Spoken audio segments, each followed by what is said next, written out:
You are the one for me, for me, for me, formidable.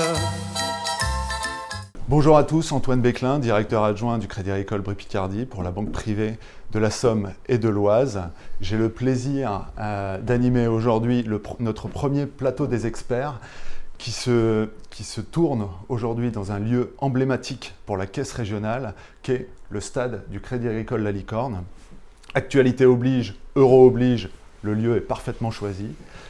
J'ai le plaisir d'accueillir avec moi aujourd'hui Sarah Madins, ingénieure patrimoniale pour le Crédit Agricole Brie Picardie, Thibaut Roy, responsable de la gestion en titre vif pour le Crédit Agricole Brie Picardie, et Benjamin Grebet, responsable de la banque privée pour la Somme et pour l'Oise.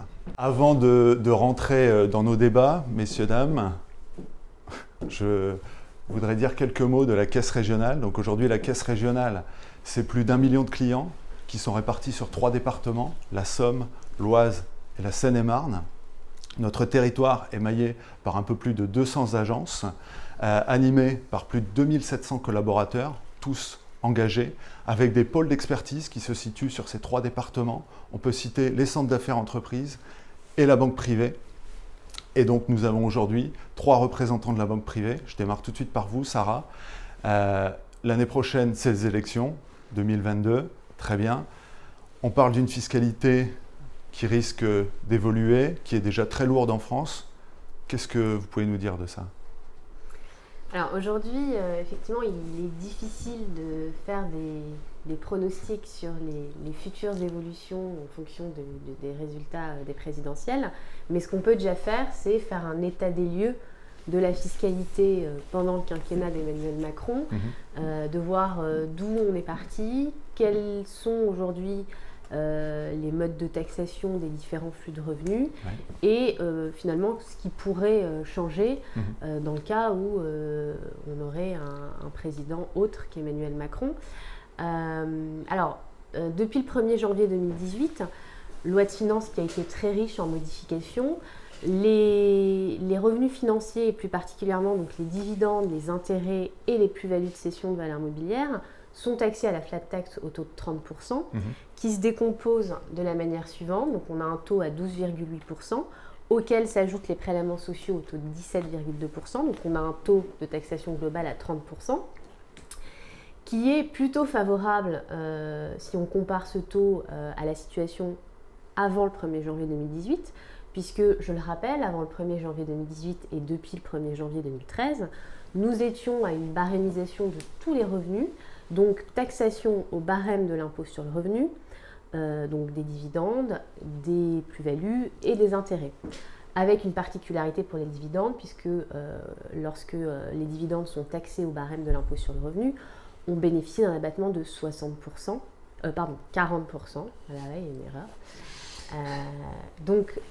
Nous sommes taxés sur une base de 60% des dividendes perçus.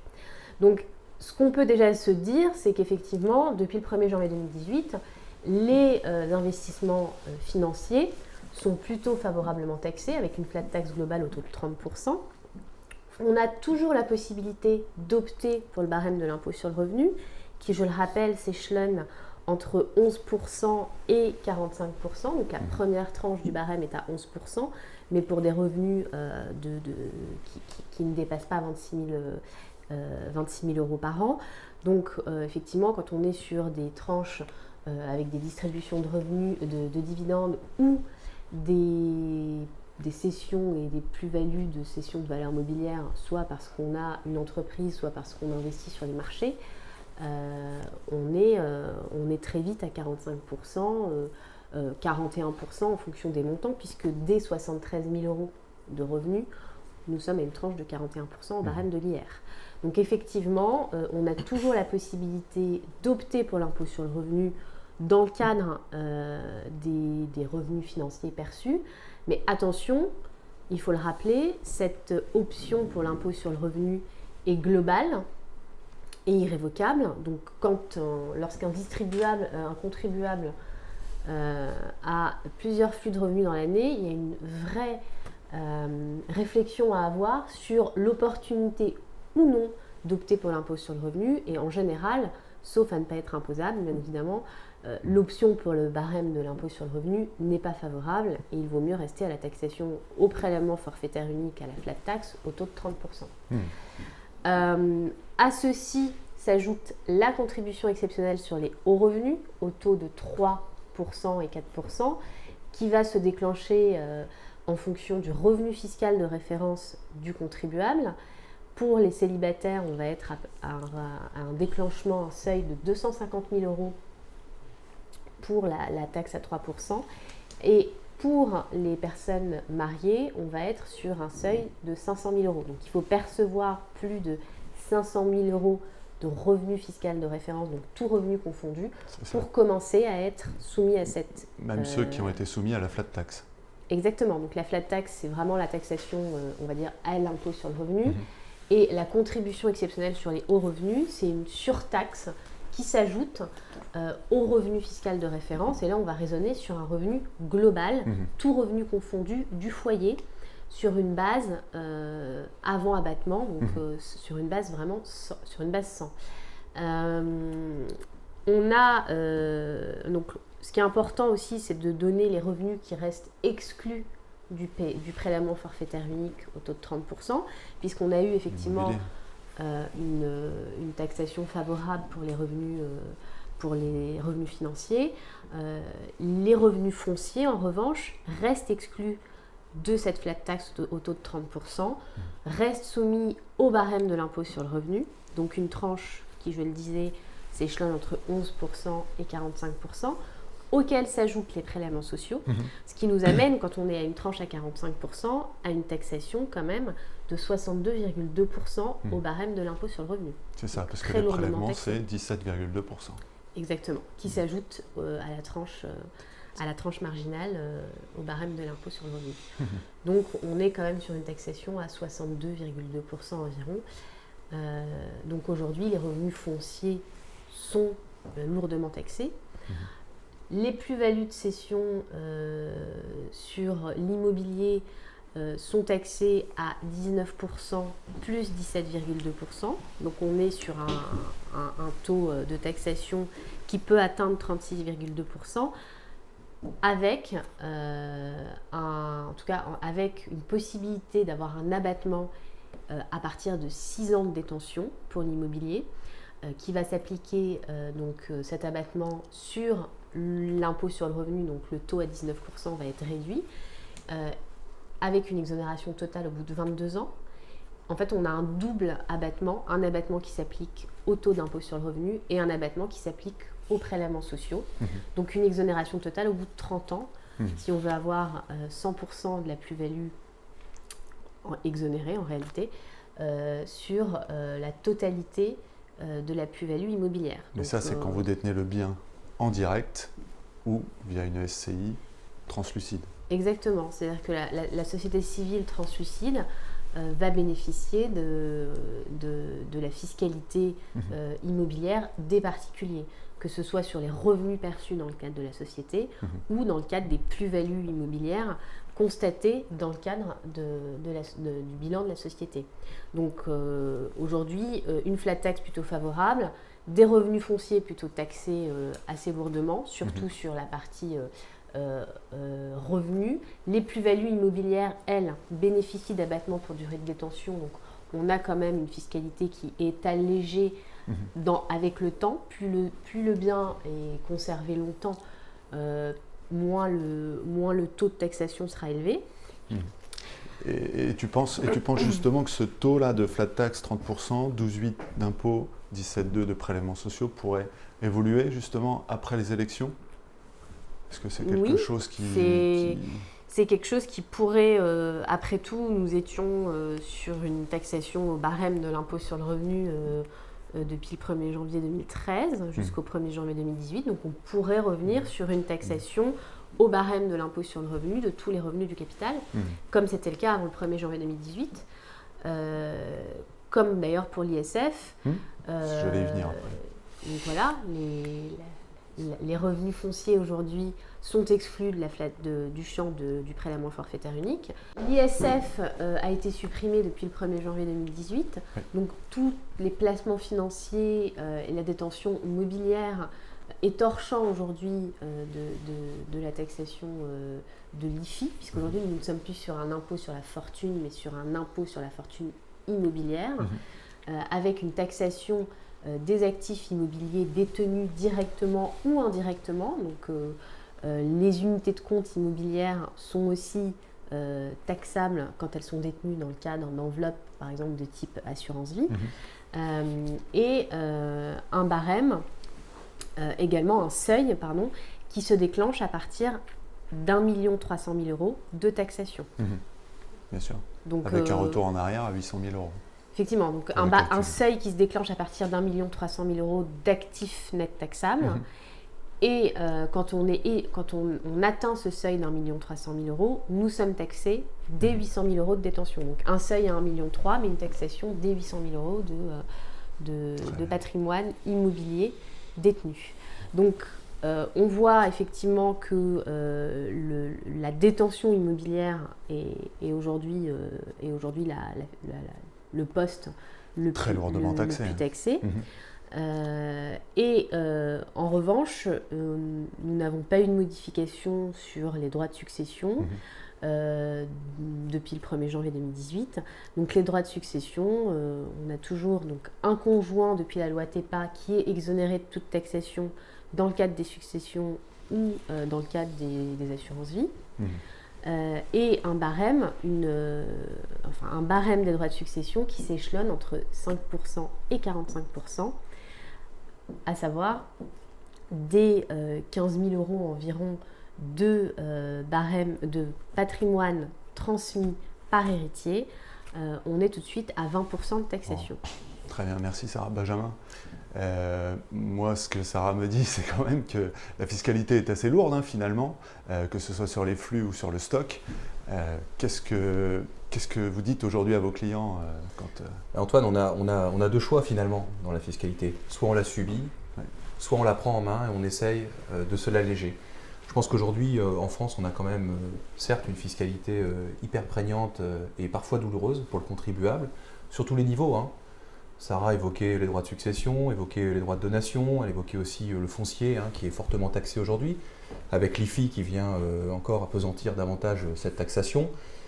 Je crois qu'aujourd'hui, il faut bien s'entourer avec de bons conseillers pour trouver les bonnes enveloppes d'abord, les bonnes enveloppes financières avec l'assurance vie, qui est une enveloppe fiscale extrêmement avantageuse. Le PEA aussi, quand on fait de la gestion de titres, ça c'est aussi une enveloppe qui est très favorable. Vous avez le PER, dont la mouture a extrêmement changé dernièrement et qui reste un élément très favorable pour justement diminuer sa base taxable en termes d'imposition. Et puis enfin, l'immobilier de défiscalisation. L'immobilier de défiscalisation en France aujourd'hui reste quand même un must. Alors c'est notamment c'est le Pinel La loi Pinel, alors pas que, la loi Pinel c'est très bien.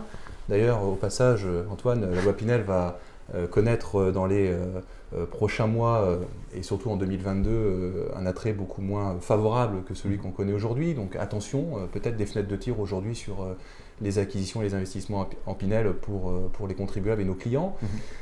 Il y a aussi le Malraux, ne l'oublions pas, qui est une forme aussi d'immobilier de défiscalisation très favorable, avec une puissance de défiscalisation qui est beaucoup plus forte, comme le monument historique également. Donc tout ça, nous sommes capables de l'accompagner aussi, c'est ce que je voulais dire en substance, et de dire que le Crédit Agricole Brie Picardie aujourd'hui et la banque privée est en mesure de pouvoir accompagner les clients sur ces conseils et sur ces investissements de défisc. Voilà. Parfait. Et alors, on a beaucoup parlé de fiscalité, flux, stock, mais typiquement un chef d'entreprise qui veut vendre sa société aujourd'hui, quelle est sa fiscalité ? Comment ça se passe pour lui ? Oui, alors effectivement, le chef d'entreprise est traité un peu différemment que le contribuable, on va dire, non chef d'entreprise, puisque pour favoriser justement la création d'entreprises, etc., les chefs d'entreprise qui ont créé, les dirigeants d'entreprise qui ont créé leur société, au moment où ils vont vendre leur outil professionnel, vont avoir une taxation donc soit à la flat tax sur la plus-value de cession qui aura été matérialisée, donc à 30%, et sous condition, si ils respectent certaines conditions, vont pouvoir bénéficier d'un abattement pour durée de détention sur la plus-value matérialisée qui peut atteindre 85% à partir de 8 ans de détention. Lorsque le chef d'entreprise a acquis ses titres avant le 1er janvier 2018 ou qu'il a créé sa société avant le 1er janvier 2018. Donc en fait là on est vraiment sur les créateurs d'entreprises qui n'ont pas repris d'activité préexistante, donc qui ont vraiment créé leur activité de A à Z, qui n'ont pas racheté un fonds de commerce par exemple qui existait depuis 30 ans. Ces chefs d'entreprise-là vont pouvoir avoir une fiscalité plus avantageuse puisqu'ils vont avoir un abattement de 85% s'ils détiennent leur titre depuis plus de 8 ans. Donc une taxation globale de 23,5%, hors contribution exceptionnelle sur les hauts revenus. Et donc cette taxation est à comparer avec la flat tax au taux de 30%, donc 23,5-30%. Effectivement, ils ont une fiscalité plus avantageuse. Encore faut-il respecter des conditions qui sont assez strictes, qu'on ne va pas développer ici. Non. Mais en tout cas, effectivement, lorsque nous rencontrons des dirigeants d'entreprise, cette analyse de la fiscalité est effectuée, à savoir est-ce qu'ils sont éligibles au régime des PME de moins de 10 ans. C'est le régime dont je parle avec l'abattement qui peut atteindre 85%. Au-delà... Et si un chef d'entreprise veut transmettre son entreprise, non pas la céder, puisque là on a bien compris qu'il y avait un régime de faveur, mais la transmettre à ses enfants par exemple, comment ça se passe aujourd'hui?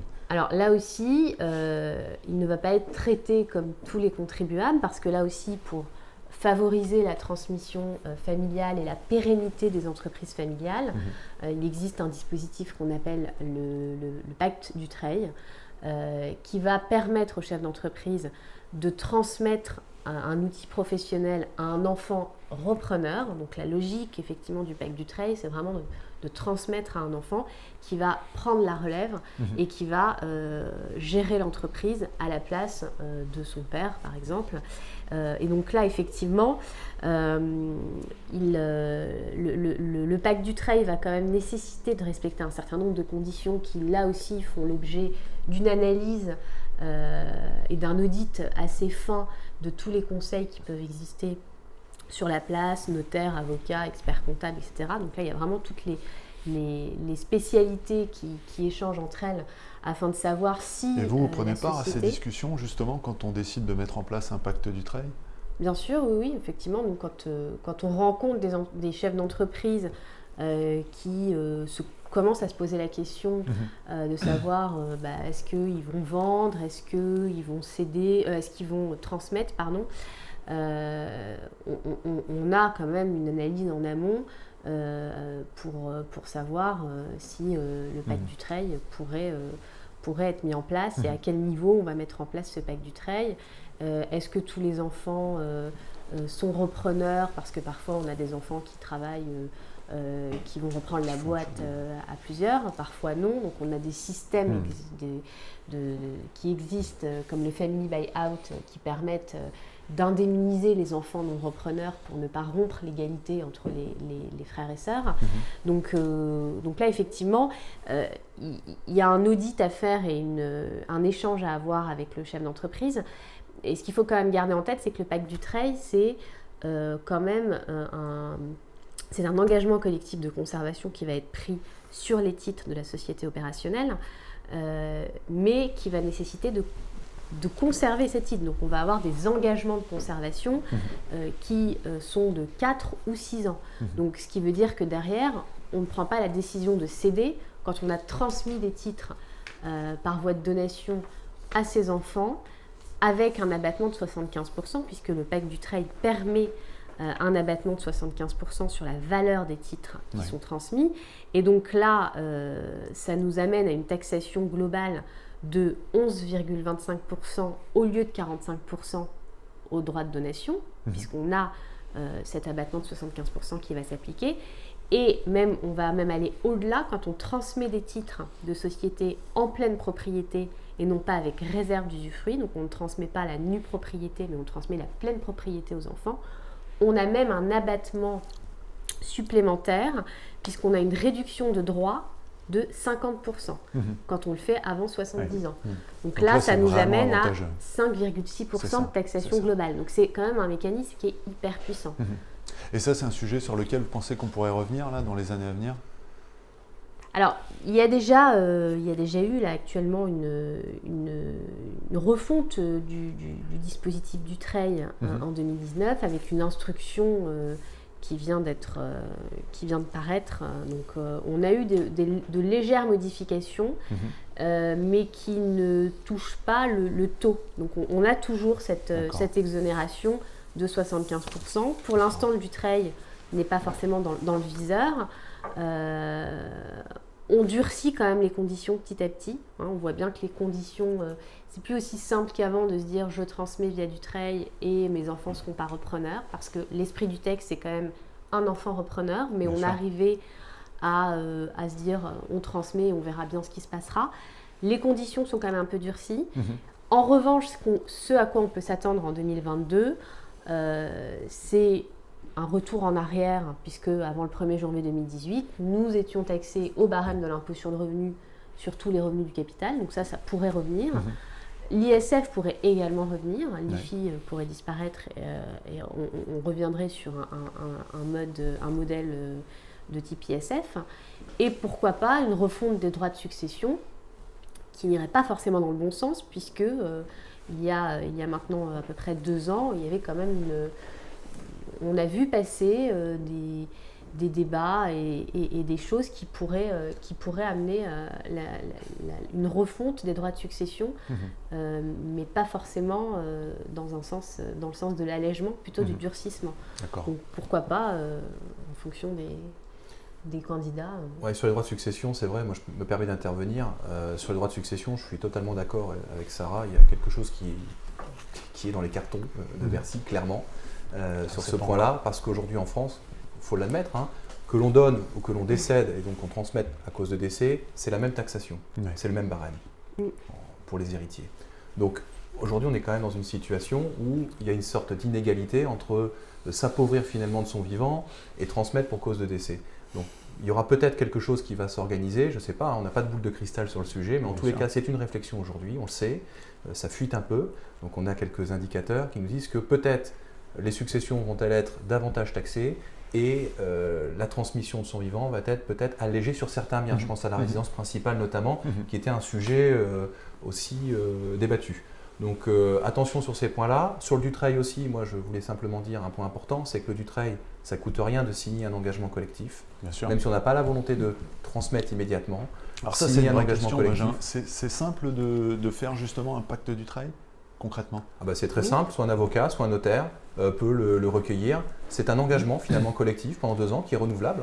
D'accord. Et donc cet engagement, tant qu'on ne transmet pas, on ne rentre pas dans l'engagement individuel. C'est ça. Donc en fait, voilà. C'est juste une option que vous laissez en plus. On se laisse une option. Vous signez, vous en l'utilisez soi, ou pas? l'engagement collectif n'est pas quelque chose de compliqué à mettre en place. Ce qui est plus compliqué en amont, c'est d'analyser les conditions d'éligibilité et de s'assurer que la société opérationnelle sur laquelle le pacte, l'engagement est pris, respecte les conditions pour pouvoir bénéficier du Dutreil.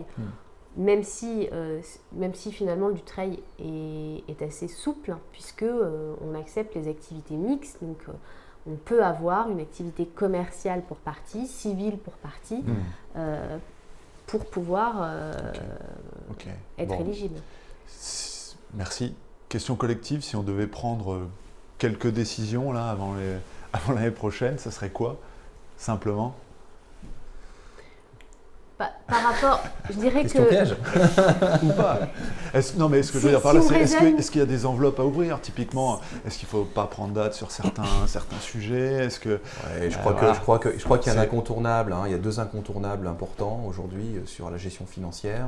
C'est l'assurance vie et c'est le PER. Je crois qu'aujourd'hui, on ne peut pas passer à côté. L'assurance vie pour protéger, on parlait des droits de succession, l'assurance vie reste encore un must en termes de protection financière Bien sûr. de votre patrimoine. Maîtrise de la Voilà. transmission. En C'est plus, un avec arbre le choix des sélectif. personnes, effectivement, avec des bénéficiaires désignés.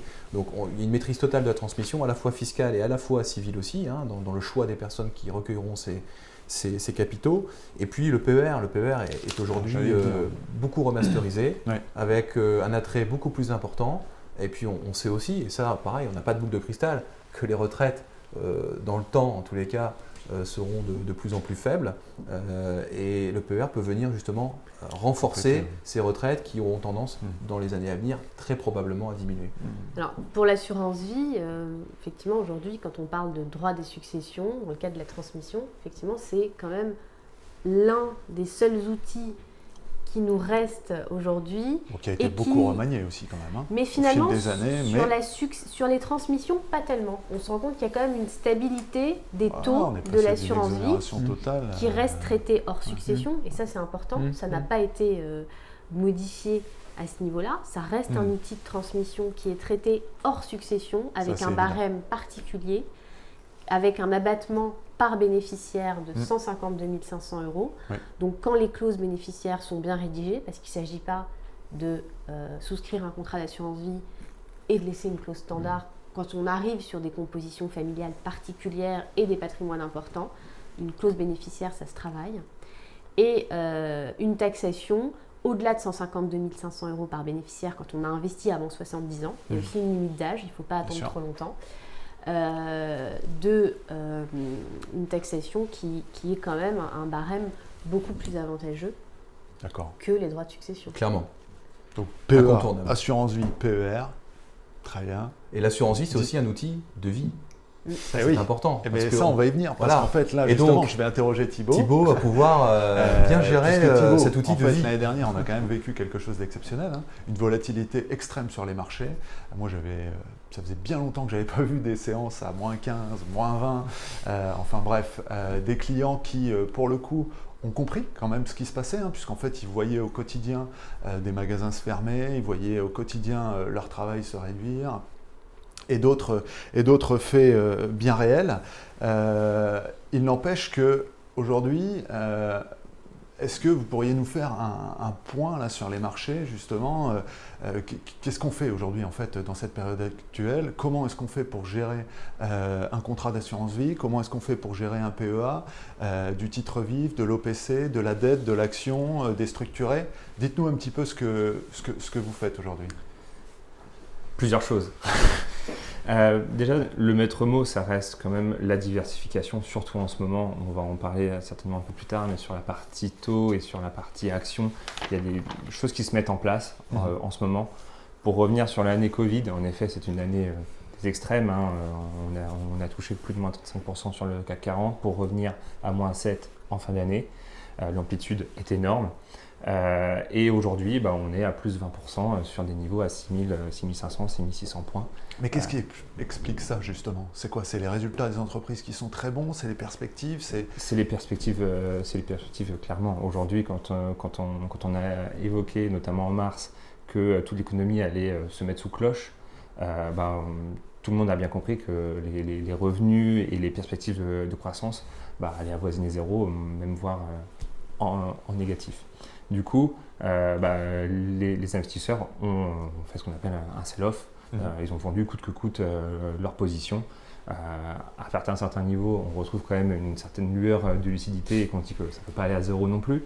Mais et aujourd'hui, c'est une fois qu'on a touché le fond, on sort la tête de l'eau, on regarde un petit peu à un horizon un petit peu plus lointain.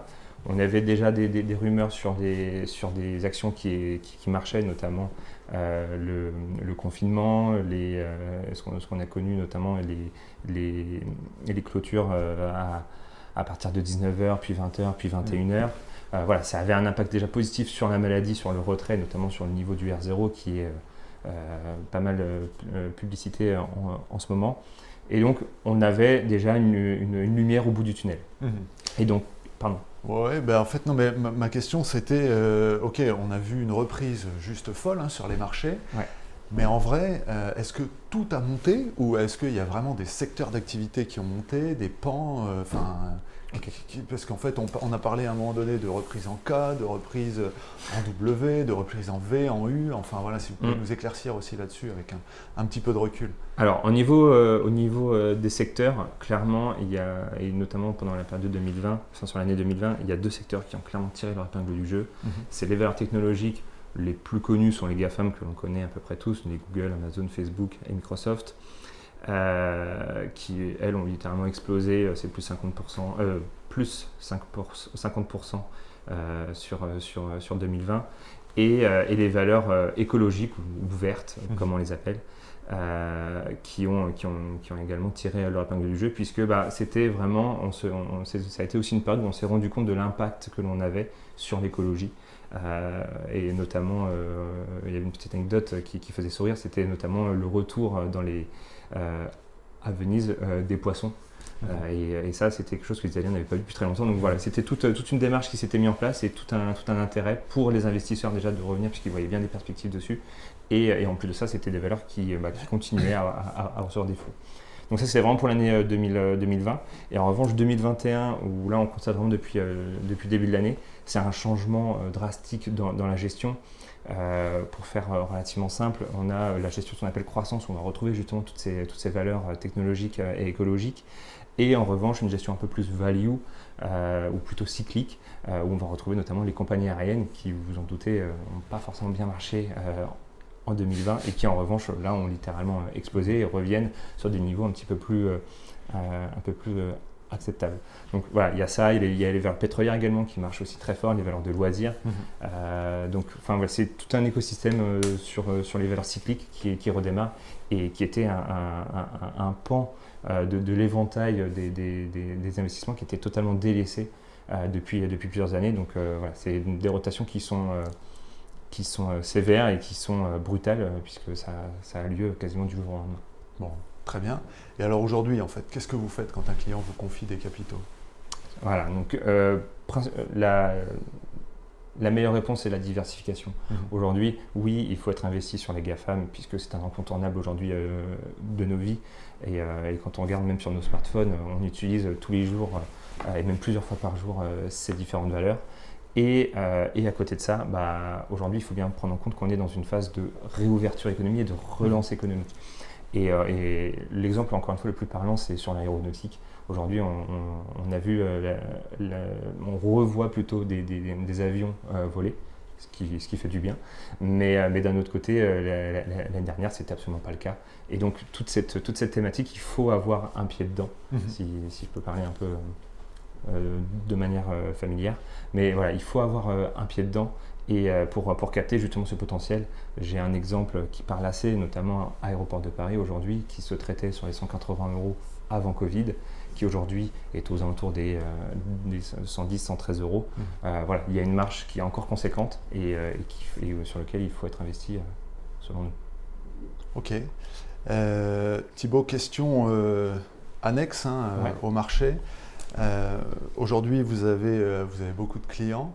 Nous, on peut aussi se poser la question, puisque ce qui a fait votre force, c'est le fait de faire du sur-mesure, de la haute couture, en fait, dans la gestion du patrimoine. Enfin, en tout cas, dans la gestion des actifs financiers de nos clients. Moi, je me souviens, en 2016, il y a une personne qui est partie toute seule au sein de la caisse régionale. Petit à petit, en fait, l'oiseau a fait son nid et en fait, la gestion d'actifs au sein de la caisse régionale Brie-Picardie a grandi. Aujourd'hui, donc de 2016 à aujourd'hui, c'est 1,250 milliard d'euros qui sont aujourd'hui sous gestion chez vous, plus de 50 collaborateurs. Alors, j'ai 2 questions. Qu'est-ce qui a fait ce succès, justement, même si je vous ai déjà donné quelques éléments de réponse, je pense. Et est-ce qu'aujourd'hui, vous êtes toujours dans ce sur-mesure, dans ce cousu humain, comme on aime l'appeler, en banque privée ? Je pense que le succès de l'allocation d'actifs, de manière générale, il s'explique simplement à la réponse d'un besoin de nos clients de la caisse régionale qui aujourd'hui, sur lesquels la caisse régionale était absent. Et pour répondre à votre deuxième question en même temps, c'est que la tendance ne se dément pas et au contraire a plutôt tendance à s'accélérer. Ouais. Aujourd'hui, globalement, on faisait à peu près 25% de croissance d'encours par an. Là, on est déjà à 25% alors qu'on est à la mi-année. Donc, on a vraiment une volonté, que ce soit des clients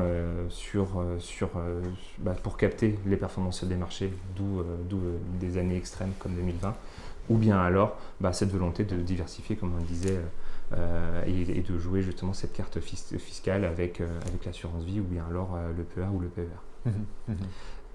Aujourd'hui, en effet, on a un service qui s'étoffe de plus en plus, et cette proactivité également, je pense que c'est une de nos forces, et cette flexibilité également, c'est-à-dire que voilà, on ne va pas forcément attendre d'avoir un contact avec le client ou de recevoir le client, c'est qu'on va aller même vers lui, et on a un contact qui est assez facile, puisque un simple coup de téléphone nous suffit pour passer des ordres sur les marchés, et notre capacité à s'adapter aux clients.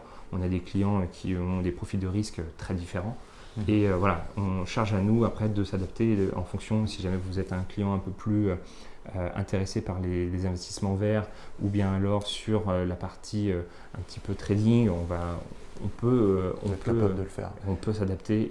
Et aujourd'hui, vous gérez tout type de clients, clients particuliers, clients entreprises, clients personnes morales. Exactement, on a rajouté cette corde à notre arc sur les personnes morales. Avant, on était uniquement sur les personnes physiques, et là maintenant sur les personnes morales, on est capable de vous accompagner à partir de 300 000 euros qui nous sont confiés. Ce n'est pas un souci sur les personnes morales, notamment à vocation patrimoniale. Très bien. Dernière question, Thibaut. Beaucoup d'interrogations aussi, un de nos clients. Est-ce qu'on est dans une bulle aujourd'hui là, sur les marchés ? Non, je ne pense pas. Mais la question, en tout cas, est très bonne.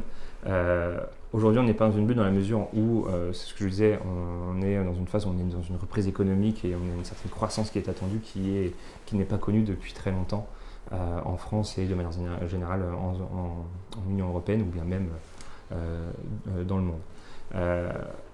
Il y a évidemment quelques freins qui s'opposent à ça, mais aujourd'hui, même si nos opérations peuvent nous paraître très chères, et c'est ce qu'on entend en tout cas beaucoup, aujourd'hui il y a des fondamentaux qui restent solides, et les résultats d'entreprise sont pour l'instant très satisfaisants. Pour prendre un exemple, et peut-être même le meilleur exemple, LVMH aujourd'hui ne paraît même pas forcément excessif, toute proportion gardée en tout cas, compte tenu des chiffres qu'ils ont pu publier au premier trimestre, et bientôt d'ailleurs au deuxième trimestre. Parfait, merci Thibaut. Très bien, donc une fois qu'on a choisi l'enveloppe, qu'on a la bonne allocation, le bon gérant, en fait il y a un autre sujet qui vient aussi sur la table, c'est le sujet du crédit, puisqu'en fait il s'intègre parfaitement dans une gestion patrimoniale. Il est même juste indispensable en fait de se leverager quand on veut continuer à développer son patrimoine et continuer à avancer. Et aujourd'hui, et là je m'adresse à vous Benjamin, on parle de durcissement du crédit, des critères HCSF, de hausse des taux. Est-ce que vous pouvez nous dire ce qui se passe réellement aujourd'hui chez vous ? Sur les critères HCSF, qui est le Haut Conseil en stabilité financière, pour expliquer un petit peu à nos téléspectateurs en quoi consistent les recommandations du HCSF. Le HCSF pour une banque, c'est un peu le gendarme finalement, qui veille et qui regarde ce qu'on appelle une autorité macro-prudentielle, une autorité qui regarde le comportement de la distribution du crédit au sein des établissements bancaires. Il faut le faire de manière raisonnée.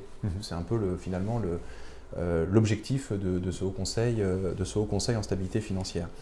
De manière raisonnée avec plusieurs indicateurs que l'on doit absolument suivre et respecter dans le cadre de l'octroi de crédit que l'on fait à nos clients. Par exemple, ne pas octroyer des crédits à des clients qui ne seraient pas en mesure de pouvoir les rembourser. Bon, ça reste finalement des standards qui existent depuis toujours, qui sont maintenant matérialisés à travers ce HCSF et ces recommandations du HCSF. Néanmoins, pour rassurer tout le monde, un dossier de qualité, un dossier qui présente des fondamentaux habituels de très bonne qualité, et où on respecte les équilibres d'un plan de financement, où il y a un reste à vivre pour nos clients et prospects qui nous sollicitent à travers le crédit qui reste de bonne facture, il n'y a pas de raison que la banque dise non au crédit.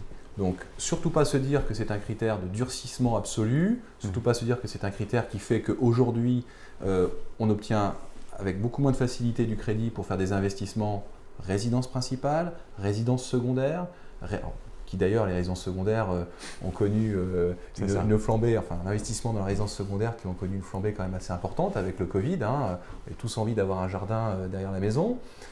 Il y a aussi les investissements patrimoniaux, je parle notamment des résidences locatives. Ces résidences locatives aussi sont intéressantes avec quand même un marché du fait des taux bas qui est assez dynamique.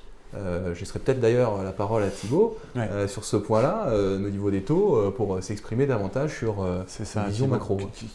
Et je vais reprendre un terme que tu as utilisé notamment en termes d'équilibre. Aujourd'hui, vraiment, il y a vraiment un équilibre, si vous voulez, entre, si on prend un triptyque, la partie croissance, la croissance économique de manière générale, la partie inflation et les taux d'intérêt qui se veulent un petit peu la variable d'ajustement puisque les taux d'intérêt sont à la main des banques centrales, soit américaines ou européennes ou bien des différents pays. Et donc aujourd'hui, comme on a une croissance économique qui repart très fortement, je l'ai expliqué à l'instant, mais d'un autre côté, on a également une inflation qui repart puisque on constate une hausse des prix sur divers matières premières. Il n'est pas impossible qu'on ait justement une remontée des taux d'intérêt. Donc, je pense qu'il faut en profiter. Voilà. En tout cas. Dans le cadre des réorganisations patrimoniales aussi, pour reprendre quelques éléments saillants de Sarah tout à l'heure, le crédit est un outil patrimonial à part entière. Bien sûr. Certes pour investir, mais pour réorganiser aussi. Effectivement, on a des sujets de réorganisation patrimoniale, notamment immobilière, dont on vous parlera peut-être un petit peu tout à l'heure, mais qui sont extrêmement pertinents dans le cadre de la transmission notamment. Dans le cadre de la transmission et dans le cadre de l'IFI également.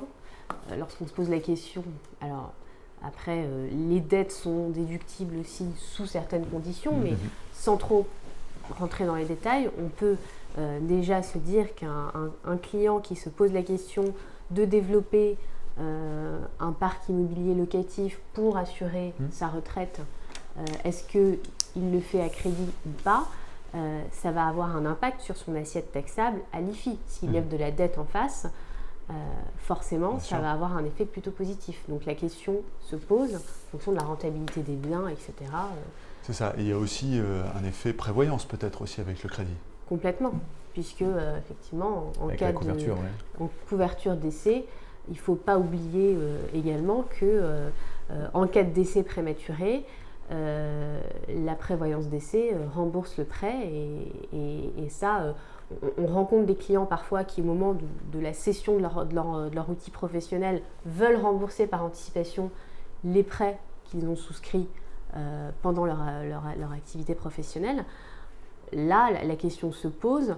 Rembourser par anticipation, c'est se priver de la prévoyance, ne serait-ce qu'en cas d'incapacité ou de maladie longue. Bien sûr, bien sûr. Sans forcément parler du décès, avec la prise en charge des mensualités.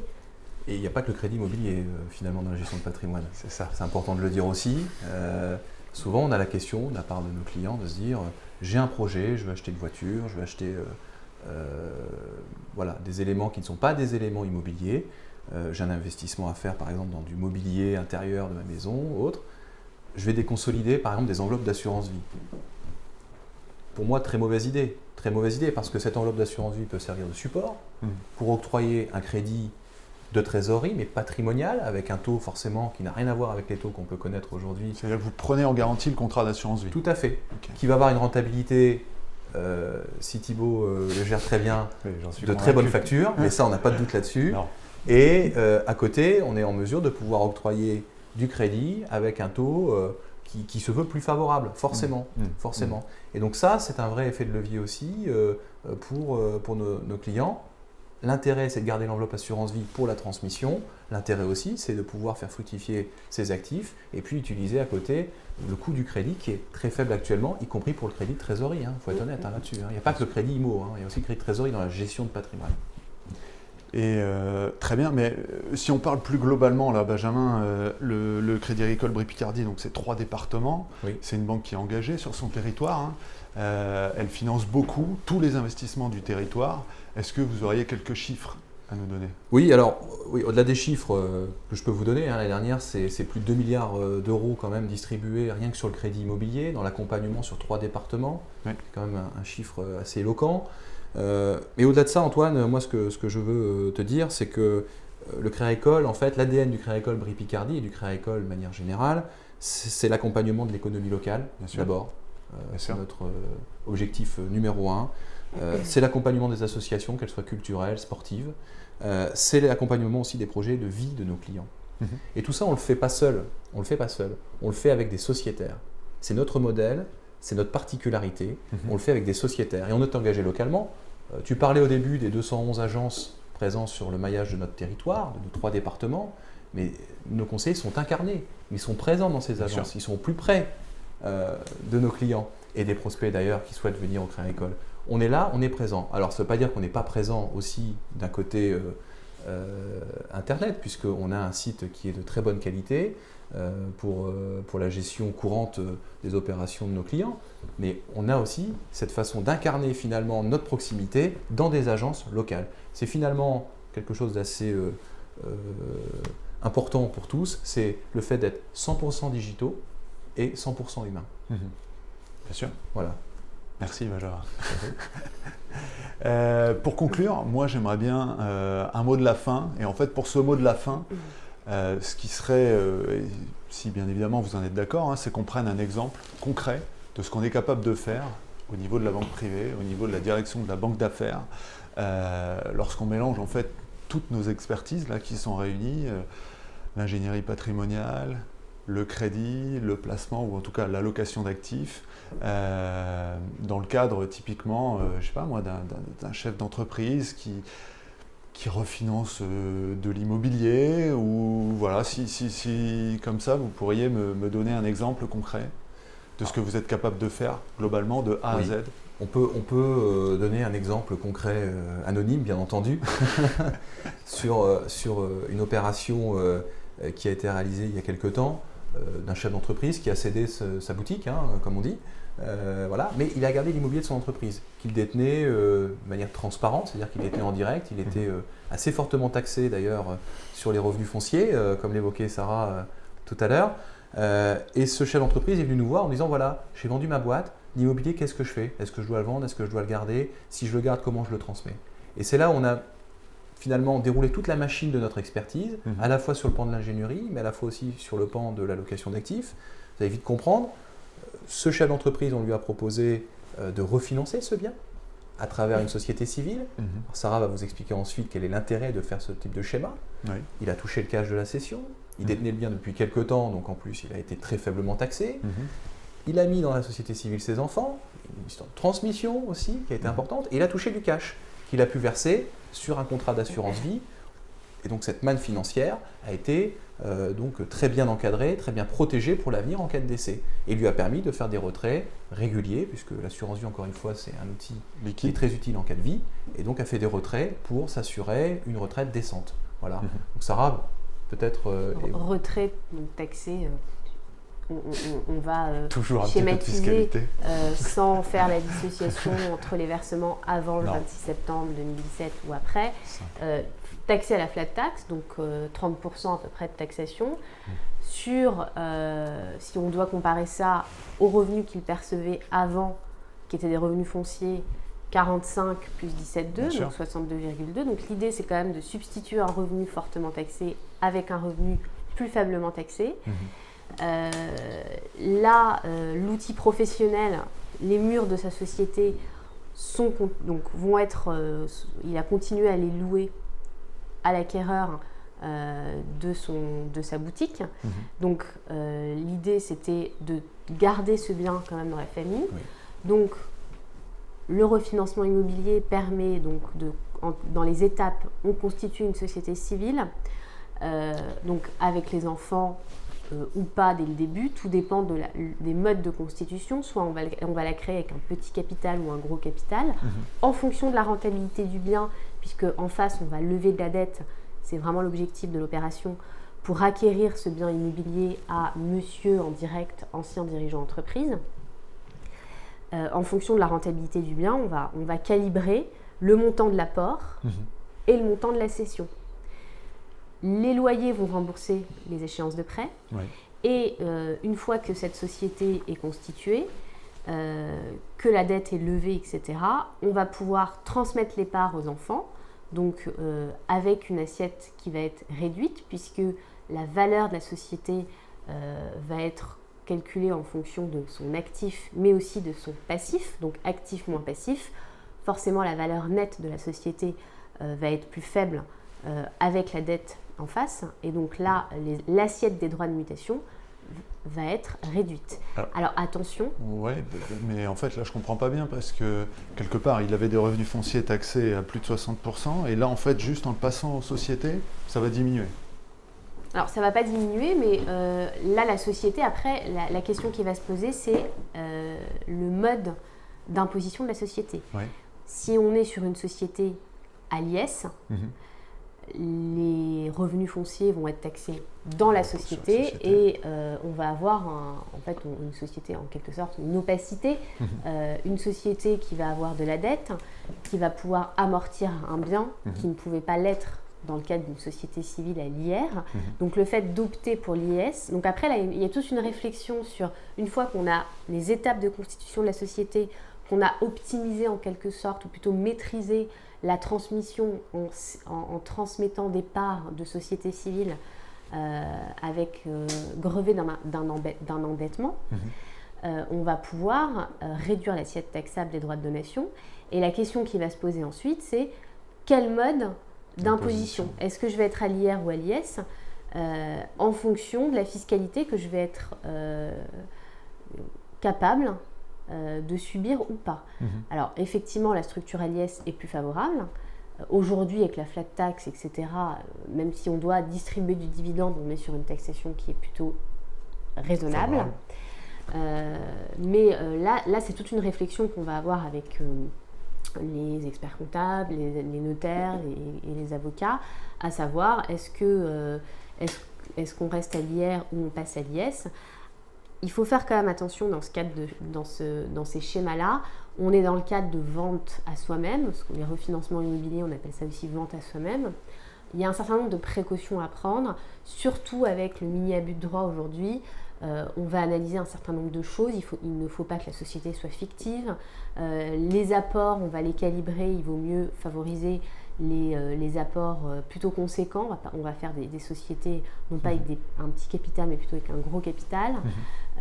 Il faut éviter les crédits vendeurs, c'est-à-dire qu'on va refinancer une partie si jamais le client a une idée de se dire le solde, on va faire un crédit vendeur ou des comptes courants d'associés assez massifs. Voilà, il y a des choses, là on rentre plus dans la technique, mais pour que l'opération ne soit pas requalifiée dans un but exclusivement ou principalement fiscal, il y a vraiment un certain nombre de choses en amont à calibrer.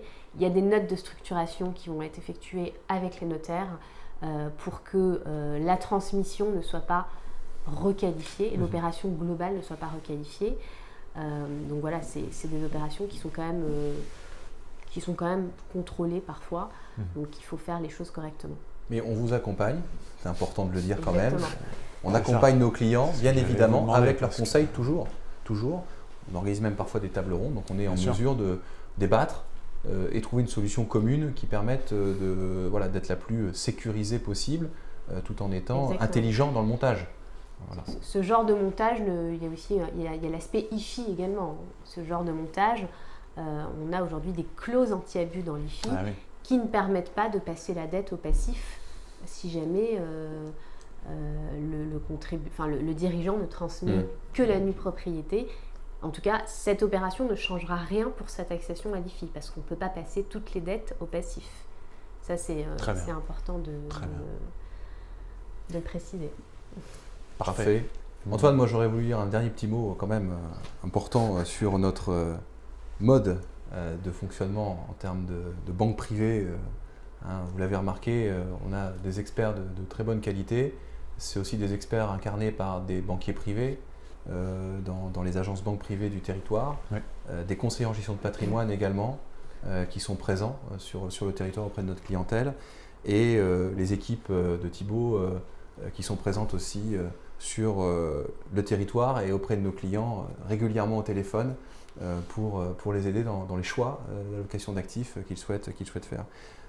Moi je voulais dire enfin, en conclusion, que finalement Crédit Agricole Brie Picardie c'est un écosystème utile pour nos clients vous le voyez bien, est vertueux pour tous. Et surtout, c'est une banque avec une relation durable, humaine, experte. Merci. Merci. Merci à tous. Merci. Formidable.